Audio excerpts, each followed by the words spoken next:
Hello everyone, welcome to electrical Adda live. जैसा कि आप सब लोगों ने देखा कि हमने पिछली वीडियो में क्वेश्चन नंबर 84 तक क्वेश्चन अटेम्प्ट कर लिए थे।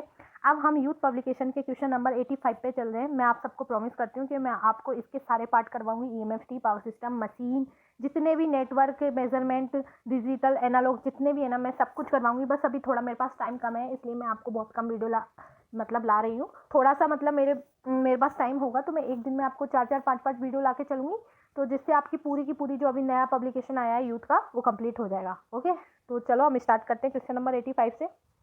और थोड़ा मैं ये और बोलूँगी, जिसको भी वीडियो पसंद आ रहा है प्लीज़ लाइक करें, ताकि मुझको और सपोर्ट मिले, मैं अपने जितने भी मतलब खुद को और इम्प्रूव कर पाऊँ और आपको और अच्छी वीडियो दे पाऊँ थोड़ा यूट्यूब के सपोर्ट से। और चलो नेक्स्ट क्वेश्चन 85 से हम देखते हैं। Unit of absolute permittivity is, देखो मैंने बताया था आपको यूनिट ऑफ एब्सोल्यूट परमिटिविटी। सबसे पहले एब्सोल्यूट परमिटिविटी क्या होती है? एप्सिलॉन, और ये होता है epsilon naught to epsilon R. तो इसकी यूनिट मैंने आपको बताई थी फेराड पर मीटर। ठीक है, तो इसका आंसर आ जाएगा सी। ठीक है, अब आते हैं 86 पे।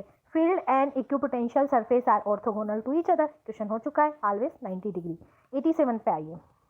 Voltage applied across a ceramic dielectric produce an electrolytic field 100 times greater than air. What will the value of dielectric constant?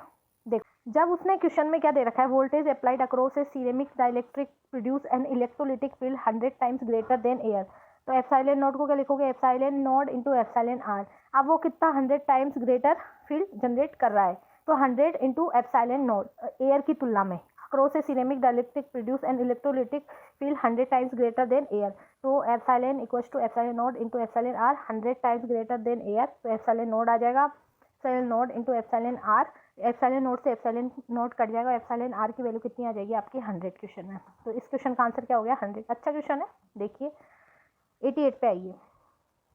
The capacitor preferred for high frequency circuit. देखो, पहले मैंने आपसे एक क्वेश्चन आया था अपने पहले की वीडियो में कि the capacitor which is preferred for the DC supply, तो उसका आंसर क्या था? Electrolytic capacitor. अब ये capacitor preferred for high frequency circuit, इस क्वेश्चन का आंसर आएगा मेगा कैपेसिटर। ये आप याद करके रखिए दोनों पॉइंट, और अब हो सके तो अपनी कॉपी में भी नोट करते हुए चलिए। ठीक है, अब 89 क्वेश्चन देखिए। The surface integral of the normal component of the electric displacement D over any close surface equals to the charge enclosed by the surface. This statement is associated with Gauss law. Everybody knows that thing. ठीक है, इसमें क्या बोला है? Del dot D, या फिर ये देखो आप इसको D dot D S equals to उसके अंदर कितना क्यू प्रोड्यूस हो रहा है। ठीक है, ये आपका हो जाता है गॉस लॉ। क्वेश्चन नंबर 19 देखिए। If an ohm meter reading immediately goes practically to zero and stays there while checking a capacitor.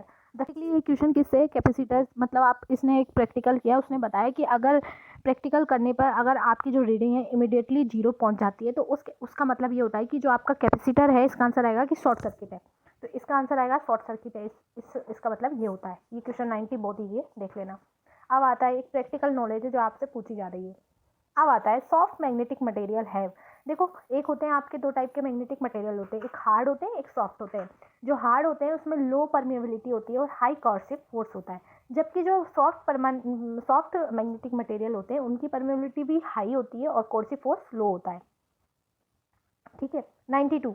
A piece of oil soaked paper has been inserted between the plates of parallel plate capacitor, then the potential difference between the plates will be। देखो क्या पूछा है?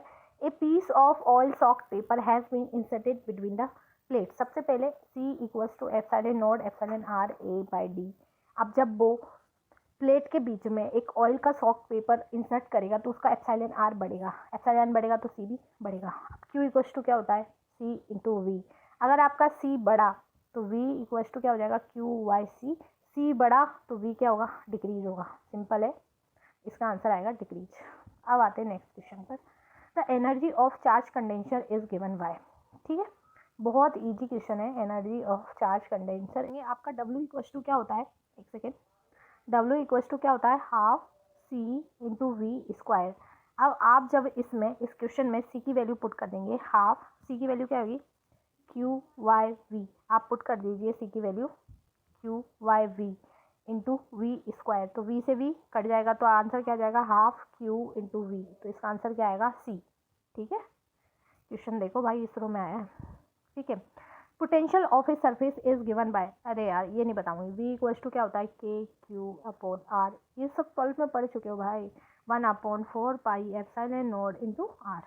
ये रहा आपका answer B.